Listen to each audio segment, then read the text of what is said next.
حضرت عمر رضی اللہ تعالیٰ عنہ روایت کرتے ہیں کہ زید بن سعنہ نامی ایک یہودی تھا جس کو حضور نے قرض دینا تھا۔ آقا کریم علیہ الصلوۃ والسلام دو جہاں کے مالک ہیں، لیکن حضور کا فقر اختیاری تھا۔ آقا کریم علیہ السلام کے گھر میں بسا اوقات کتنے دن چولہا نہیں جلا کرتا تھا۔ حضور ادھار لے کر کے لوگوں کی مصیبتوں کو بھی دور کرتے، اور گھر کا چولہا بھی بعض اوقات ادھار لے کے گرم کرنا پڑتا۔ اعلیٰ حضرت فرماتے ہیں مال کے کونین ہیں گو پاس کچھ رکھتے نہیں، دو جہاں کی نعمتیں ہیں ان کے خالی ہاتھ میں۔ تو کہتے ہیں کہ ایک دن حضور علیہ السلام کی خدمت میں ایک شخص حاضر ہوا جس کا نام زید بن سعنہ ہے اور یہودی ہے، اور اس نے حضور علیہ السلام سے قرض کا تقاضا کیا، لیکن تقاضا اتنے سخت انداز سے کیا کہ اس نے حضور علیہ السلام کی قمیص کو پکڑ کے کھینچا بھی۔ تو حضرت عمر رضی اللہ تعالیٰ عنہ نے جب دیکھا تو بڑے گھور کے اس کی جانب دیکھا اور اس کو پیچھے ہٹاتے ہوئے کہا کہ تجھے شرم نہیں آ رہی کہ اللہ کے رسول کے ساتھ کیسے سلوک کر رہا ہے اور میں تیرے سامنے موجود ہوں؟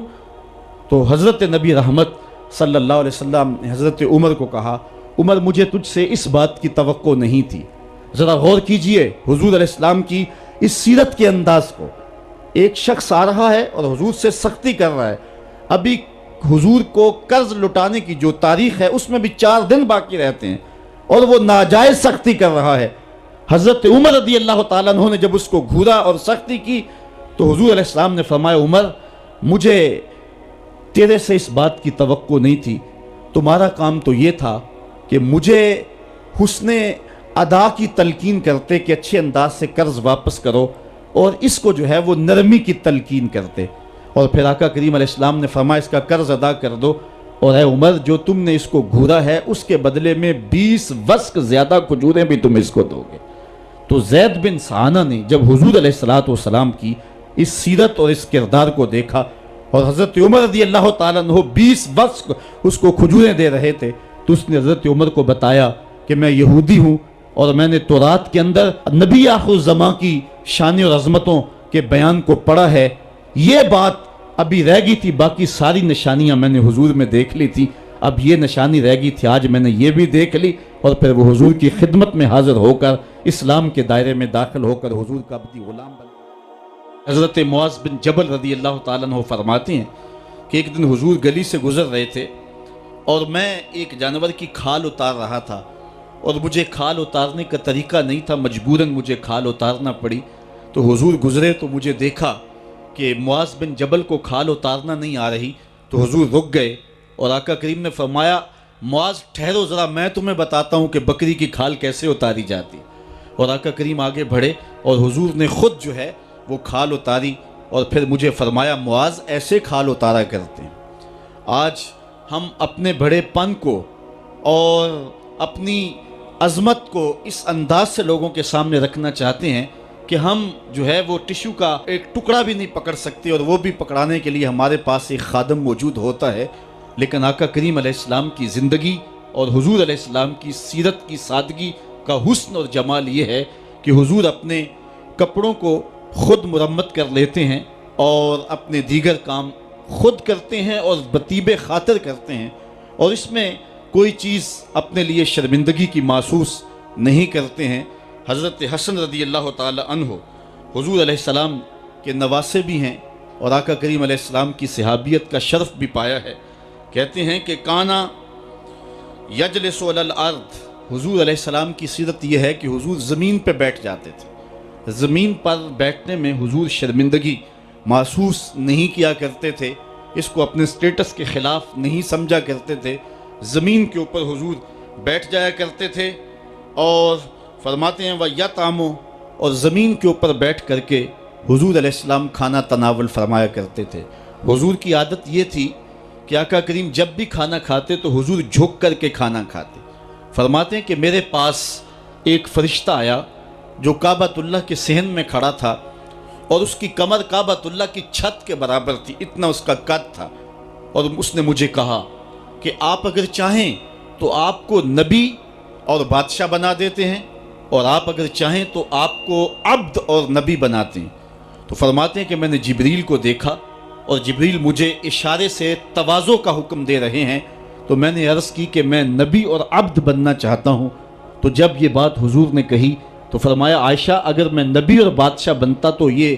جتنے بھی پہاڑ ہیں یہ سونا بن کے میرے ساتھ چلتے، لیکن میں نے اس بات کو اختیار نہیں کیا۔ اور اس کے بعد حضور علیہ السلام جب بھی کبھی کھانا کھاتے تو حضور جھک کر کے کھاتے، جس طرح مالک کی دہلیز سے خیرات ملتی ہے اور کوئی خادم اس کو جو ہے وہ شکرانے کے طور پہ جو ہے وہ انتہائی عجز کے ساتھ کھاتا ہے، ساری زندگی حضور نے کھاتے اور پیتے ہوئے تکیہ نہیں لگایا،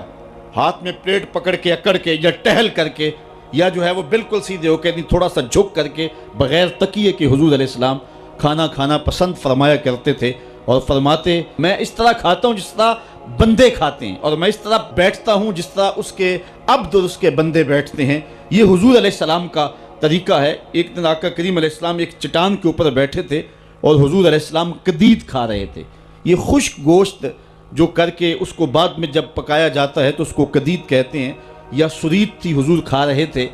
تو ایک خاتون وہ گزری اور اس کے بارے میں اہل علم کہتے ہیں کہ وہ بڑی زبان دراز تھی اور وہ مردوں کو بھی ایسی ایسی باتیں کرتی کہ لوگ جو ہے وہ اس کی شر سے بچا کرتے تھے۔ تو اس نے کہا کہ آپ تو ایسے کھا رہے ہیں جس طرح کے عبد کھاتے ہیں۔ تو حضور علیہ السلام نے فرمایا اگر میں عبد نہیں ہوں تو کون عبد ہے؟ فرمایا میں سب سے بڑا عبد ہوں۔ تو جب یہ بات سنی تو اس کے قدم رک گئے اور اس نے حضور علیہ السلام کی خدمت میں عرض کی کہ حضور آپ پھر اکیلے ہی کھا رہے ہیں، مجھے بھی کھلائیں۔ تو حضور نے ایک لقمہ اٹھایا، فرمایا لو تم بھی کھا لو۔ تو اس نے کہا یہ نہیں، بلکہ جو آپ کے منہ میں ہے میں وہ کھانا چاہتی ہوں۔ تو حضور علیہ السلام نے اپنے منہ کا نوالا نکال کر کے اس کے منہ میں ڈال دیا۔ تو کہتے ہیں کہ اس کے بعد کبھی بھی اس کی زبان پر کبھی فحش بات آئی نہیں تھی۔ حضور کے جوٹے کی وہ برکت تھی اور اس کا وہ فیضان تھا کہ اس کے اندر ایسی روشنی ہو گئی۔ پہلے وہ سخت لعان تھی، گالیاں دینے والی تھی اور فحش گفتگو کرنے والی تھی، لیکن حضور علیہ السلام کے جوٹے کی برکت سے اللہ تعالیٰ جل شانہ نے اس کی زبان کو حسن بھی دے دیا اور جمال بھی عطا فرما دیا۔ تو حضور علیہ السلام کی عادت تھی کہ آقا کریم زمین پہ بیٹھ کے کھاتے، جھک کے کھاتے، فرماتے میں ایسے کھاتا ہوں جس طرح عبد کھاتے ہیں۔ وَيَلْبَسُ الْغَلِيظ، اور آقا کریم علیہ السلام موٹے کپڑے پہنتے تھے، باریک ترین کپڑے پہننے سے حضور نے گریز کیا ہے۔ اور یہ وَيُطِيلُ الصَّلَاةَ، اور حضور کی نماز لمبی ہوا کرتی تھی۔ وَيُقَصِّرُ الْخُطْبَةَ، اور خطبہ حضور مختصر فرمایا کرتے تھے۔ وَلَا يَانِفُ أَن يَمْشِيَ مَعَ الْأَرْمَلَةِ وَالْمِسْكِينِ فَيَقْضِي لَهُ الْحَاجَةَ، اور حضور علیہ السلام اس بات میں کوئی شرمندگی محسوس نہیں کیا کرتے تھے کسی مسکین، کسی لاچار، کسی بیوہ، کسی یتیم اور کسی مسکین کے ساتھ چلیں اور اس کے کام آئیں اور مصیبت میں اس کا دکھ بانٹ دیں اور اس کی حاجت کو حضور پورا فرما دیں۔ یہ حضور علیہ السلام کی سیرت کے وہ روشن پہلو ہیں کہ آقا کریم علیہ السلام کی سیرت زمانے کے سامنے ایسا نور بانٹتی ہے، ایسے اجالے پھیلاتی ہے۔ ایک شخص نے حضور علیہ السلام سے وعدہ کیا کہ آپ یہاں رکیں اور میں ابھی آتا ہوں، تو آقا کریم علیہ السلام اس کے انتظار میں وہاں رکے۔ 3 دن گزر گئے اور وہ نہ آیا، چونکہ حضور وعدہ کر چکے تھے کہ میں تیرے آنے تک یہاں رہوں گا۔ تیسرے دن اس کو جا کے یاد آیا تو وہ واپس پلٹا، تو آقا کریم نے جواب میں صرف اتنی بات کہی، آپ نے فرمایا یا فتیٰ قد شککت علیہ، اے نوجوان تو نے تو مجھ کو مشقت میں ڈال دیا۔